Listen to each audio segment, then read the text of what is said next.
Good morning. My name is Maria Morales and I'm here to share with you my urban field project. This was done over the Royal Botanic Garden and Domain. So for a little background on the gardens, they are one of the most important urban spaces in Australia's cities. The Domain was officially established in 1810 by Governor Macquarie. On the other hand, the Royal Botanic Garden of Sydney was established in 1816 when their doors became open to the public, both people and carriages.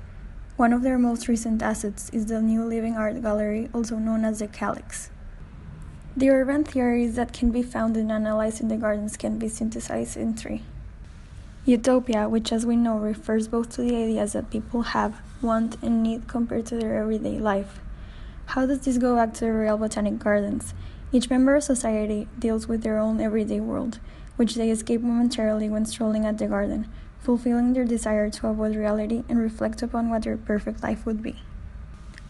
The second theory that can be applied to the gardens is the green city theory. Open space became stronger over the 19th century. These green areas were originally created for the monarchs to escape to the country life.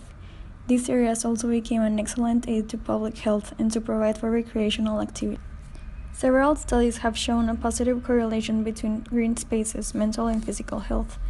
Sydney locals and tourists can be seen exercising in this area or simply taking a moment to relax.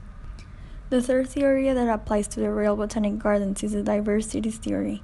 Society is immersed in the increasing and non-stopping multiculturalism.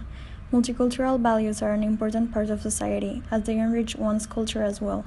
Sydney is becoming an increasing melting pot, and this can be seen when walking in the gardens, as there are different cultures along the place. This is shown by the different characteristics, from physical aspect, religion, costumes, language, and even what they bring to the gardens for picnicking in the area. As for the urban future of the gardens, there are several points that must be addressed for that matter. The first point to talk about is making sure that spaces are suitable and including for everyone. Even though different people can be seen all over the place, it is necessary to make this area including also for the ones that have trouble using them. It is also important to make sure that users of this area feel safe when doing any activity in the gardens, no matter what they feel like doing, either if it's just walking, riding their bicycle, or spending time with their families playing.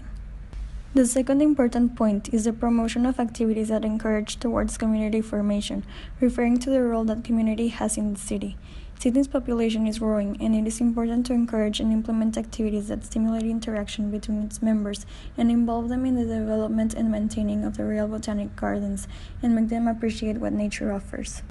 The last point to talk about is the importance of implementing better commodities to offer in the gardens, such as public facilities like restrooms and water fountains, places with shadows, benches to sit on, and easy access paths. This is the most important point that I have found to work on, since these facilities are not really implemented around the gardens, but only on certain spots that are not effectively located.